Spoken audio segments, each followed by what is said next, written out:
കൊല്ലത്ത് തേവലക്കരയിൽ മരുമകൾ അമ്മയെ തല്ലിയ കേസിലെ ഇര ആരാണ്?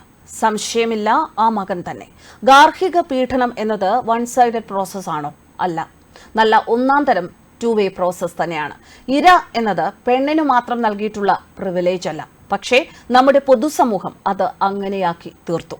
ബസ്സിൽ അടുത്തിരുന്ന യുവതിയുടെ മുന്നിൽ വെച്ച് സ്വയം ഭോഗം ചെയ്തതിന്റെ പേരിൽ പോലീസ് കസ്റ്റഡിയിലായ ആണുങ്ങൾക്ക് വേണ്ടി സംസാരിച്ചവരെ ഒന്നും കാണുന്നില്ല. കൊല്ലത്തെ ഇരയായ ആ പുരുഷനു വേണ്ടി മാധ്യമപ്രവർത്തക അഞ്ജു പാർവതി പ്രബീഷ് എഴുതിയ ഒരു പോസ്റ്റിലെ വാചകങ്ങൾ വളരെ അർത്ഥവത്തായി തോന്നി. പെണ്ണ് കാരണം തീരാബാധ്യതയും ദുരിതവുമായി ജീവിതം അവസാനിപ്പിക്കുന്ന ആണുങ്ങൾ ഇവിടെയുണ്ട്. പെണ്ണ് വിരിച്ച വലയിൽ കുരുകി കൊല്ലപ്പെടുന്നവരുണ്ട്. കൂടത്തായിലെ ജോളിയുടെ ഭർത്താവും ഓസ്ട്രേലിയയിൽ കൊല്ലപ്പെട്ട സാം എബ്രഹാമും ഒക്കെ ഇക്കൂട്ടത്തിൽപ്പെടും.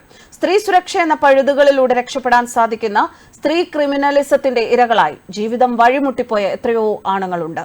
വിവാഹം കഴിക്കുന്നത് തന്നെ വിവാഹമോചനത്തിനും അതുവഴി നല്ലൊരു തുക അലിമോണി കിട്ടാനും വേണ്ടി മാത്രം ജീവിക്കുന്ന സ്ത്രീകളുമുണ്ട്. ശരിയല്ല, അവർക്കും വേണം നീതി. മുമ്പും പലവട്ടം എഴുതിയത് തന്നെയാണ്. കൊല്ലത്തെ ആ വയസ്സായ അമ്മയുടെ നിസ്സഹായ അവസ്ഥയ്ക്കൊപ്പം അവരുടെ മകന്റെ ആകുലതകളെയും ചേർത്ത് പിടിക്കണം എന്ന് തോന്നിയതിനാൽ ഒരിക്കൽ കൂടി എഴുതുന്നു എന്ന് അഞ്ജു പാർവതി പ്രബീഷ് കുറിച്ചു. ഇര എന്ന് കേട്ടാൽ ഉടൻ കരയുന്ന പെണ്ണിന്റെ ചിത്രം മാത്രമല്ല വരേണ്ടത്. സമൂഹത്തെ പേടിക്കുന്ന, ടെൻഷനുള്ള, കരയുന്ന, കണ്ണു നിറയുന്ന, അപമാനം കൊണ്ട് തല കുമ്പിടേണ്ടി വരുന്ന ആണുങ്ങൾ എന്നുകൂടിയാണ്. ഇന്ന് അമ്മയ്ക്കൊപ്പം ഇരുന്ന് തന്റെ നിസ്സഹായത പങ്കിടുന്ന അയാളെ കണ്ടപ്പോൾ തോന്നിയ പാവം അമ്മയെ പോലെ തന്നെ ഒരു ഇരയാണല്ലോ അയാളും. ഗാർഹിക പീഡനം എന്നത് വൺ സൈഡഡ് പ്രോസസ് അല്ല, നല്ല ഒന്നാം തരം ടു വേ പ്രോസസ് തന്നെയാണ്. ഇര എന്നത് പെണ്ണിന് മാത്രം നൽകിയിട്ടുള്ള പ്രിവിലേജ് അല്ല, പക്ഷെ നമ്മുടെ പൊതുസമൂഹം അത് അങ്ങനെയാക്കി തീർത്തതാണ്. വ്യക്തി വൈരാഗ്യത്തിന്റെ പേരിൽ പുരുഷനെതിരെ ആരോപണം ഉന്നയിച്ചാൽ ആരോപണത്തിൽ കഴമ്പുണ്ടോ ഇല്ലയോ എന്നുപോലും നോക്കാതെ ഉടൻ തന്നെ അവന്റെ പേരും മുഖവും വീട്ടുപേരടക്കമുള്ള അഡ്രസ്സും അച്ചടിച്ചു വരുന്ന നടപ്പ് രീതിക്ക് നിറഞ്ഞ കയ്യടിയാണ് ഇവിടെ.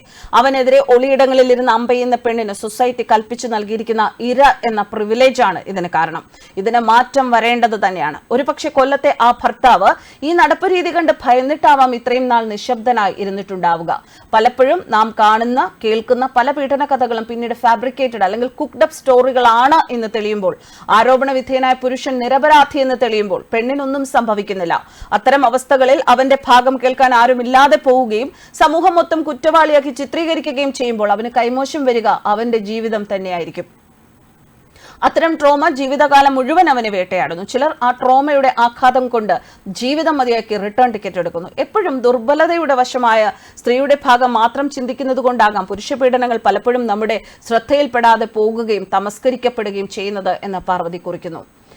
ആണുങ്ങൾ കരാറില്ല എന്ന ഭൂലോക വിഡ്ഢിത്തം തിയറിയായി കെട്ടിച്ചമച്ച സൊസൈറ്റി, അതിനു മുന്നിൽ പിടിച്ചു നിൽക്കാൻ വേണ്ടി ഉള്ളാലെ കരയുന്ന പല പുരുഷന്മാരുടെയും ഹൃദയം പൊട്ടിയുള്ള നീറ്റലിന് കാരണം പലപ്പോഴും പെണ്ണ് തന്നെയാണ്. പെണ്ണിരയാണ് എന്ന് പഠിപ്പിച്ചുകൊണ്ടിരിക്കുന്ന സമൂഹത്തിന്റെ എന്റർടൈൻമെന്റുകളുടെ മറുവശത്ത് യഥാർത്ഥ ഇരകളായി നിൽക്കുന്നത് പുരുഷന്മാരാണ് പലപ്പോഴും.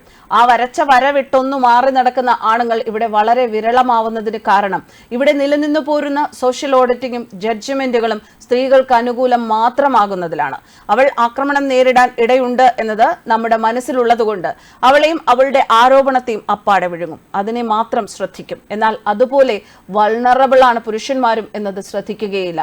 പുറമേക്ക് കണ്ണീർ വാർക്കുന്നത് പുരുഷ ജന്മത്തിന് ചേരാത്ത അൺറിട്ടൺ നിയമമായതിനാൽ ഉള്ളാലെ കണ്ണീർ വാർത്ത നീറിപ്പുകയുന്ന അനേകം ആണുങ്ങൾ നമുക്ക് ചുറ്റിലുമുണ്ട്. പൊതുസമൂഹത്തിലെ നടപ്പുരീതികളും നിയമങ്ങളും എല്ലാം വിമൻ ഫ്രണ്ട്ലി ആയതിനാൽ ഗാർഹിക പീഡനം അഥവാ ഡൊമസ്റ്റിക് വയലൻസ് കാരണം ജീവിതം വഴിമുട്ടി നിൽക്കുന്ന ആൺ ജീവിതങ്ങളിലേക്കും വല്ലപ്പോഴുമെങ്കിലും എത്തി നോക്കണം.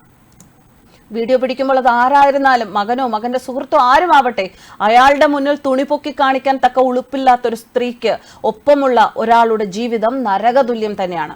അതിനാൽ തന്നെ ആ അമ്മയ്ക്ക് നൽകുന്ന അളവറ്റ കരുണയുടെ ഒരിറ്റു പങ്ക് അയാൾക്കും കൂടി നൽകുന്നു. ഇങ്ങനെയാണ് അഞ്ജു പാർവതി പ്രബീഷിന്റെ കുറിപ്പ് അവസാനിക്കുന്നത്. വളരെ ശക്തമായ ഒരു നിരീക്ഷണം തന്നെയാണ്. ഒരുപാട് ചെറുപ്പക്കാർ, ഒരുപാട് പുരുഷന്മാർ, ഒരുപാട് വിവാഹിതരായ ആണുങ്ങൾ, അവരൊക്കെ നമ്മുടെ സമൂഹത്തിൽ ഇതുപോലെ സ്ത്രീകളിൽ നിന്ന് ഗാർഹിക പീഡനം അനുഭവിക്കുന്നുണ്ട്. ഗാർഹിക പീഡനം എന്ന് പറഞ്ഞത് അഞ്ജു പാർവതി പ്രബീഷ് പറഞ്ഞതുപോലെ തന്നെ വൺ സൈഡഡ് പ്രോസസ് അല്ല, അതൊരു ടു വേ പ്രോസസ് ആണ്. ആണുങ്ങളിലേക്കും നമ്മുടെ കണ്ണുകൾ തിരിക്കുക. ന്യൂസ് ഡെസ്ക് കർമ്മ ന്യൂസ്.